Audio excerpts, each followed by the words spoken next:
أعوذ بالله من الشیطان الرجیم بسم الله الرحمن الرحیم السلام علیکم دوستانو نننۍ ویډیو کې زه تاسو ته یو داسې عمل ښیم چې دا عمل د جمعې په ورځ د جمعې لمونځ نه چې کله سلام ووایي د فرض نه نو د خبرو نه وړاندې په ناسته دا عمل یعنې دا تسبیح 100 ځله ویل پکار دي.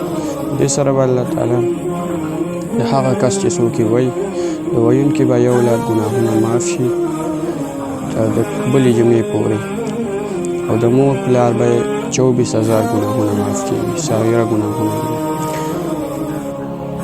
هغه داسې تسبیح ده: سبحان الله العظیم وبحمده، سبحان الله العظیم وبحمده.